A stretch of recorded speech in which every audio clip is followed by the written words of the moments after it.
Hello everyone, তোমরা সকলে কেমন আছো? আশা করছি তোমরা সবাই খুব ভালো আছো। আবার একটা নতুন ব্লগ ভিডিও নিয়ে চলে এসেছি। আশা করছি আজকে ভিডিওটা তোমাদের ভালো লাগবে। অবশ্যই কিন্তু আমার সাথে লাস্ট পর্যন্ত থেকো। আর আজকে ভিডিওটা হচ্ছে 25শে ডিসেম্বর সন্ধেবেলার। জানি আজকে 31শে ডিসেম্বর, একটু ভিডিওটা দেরি হয়ে গেল দিতে, কিছু মনে করো না। এরপর কিন্তু খুব সুন্দর সুন্দর ভিডিও আসছে, আর একটা কিন্তু পিকনিকের ভিডিও আসবে।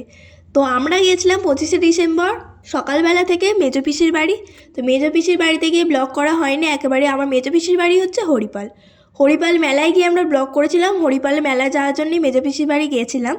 আর মেলাটাও কিন্তু আমি ফার্স্ট টাইম গেলাম, আমি আর আমার মেজদি। খুব সুন্দর মেলা। কাদের হরিপালের বাড়ি অবশ্যই আমাকে কমেন্টে জানিও।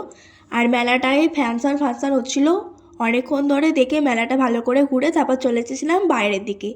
বাইরের দিক থেকে এই মোমোর দোকান থেকে মোমোটা খেয়ে তো খুব সুন্দর লেগেছে, আমাদের সিঙ্গুরের মতো। আর এবার যাচ্ছি মেজো পিসির বাড়িতে, যেহেতু আমাদের রাতের মধ্যে বাড়ি ফিরতে হবে, ওই জন্য আমরা বাড়ি আসার দিকে রওনা দেবো। তো আমার মেজো পিসির বাড়ি তো খুবই ভালো লাগলো আমার ঘুরে। আর এখানে কিন্তু পরপর গ্রিন লাইট লাগিয়েছিল বলে খুব সুন্দর লাগছিল। সত্যি করেই আমার হরিপাল মেলাটা খুব ভালো লেগেছে। আর এইগুলো আমাকে আর আমার মেজদিকে মেজ দাদা আর মেজো পিসি কিনে দিয়েছে। হার কানের অনেক কিছু কিনেছি। এই হচ্ছে আমাদের কিছু ছবি। তো সারা বছর তোমরা কেমন করে কাটালে অবশ্যই কমেন্টে জানিও। টাটা।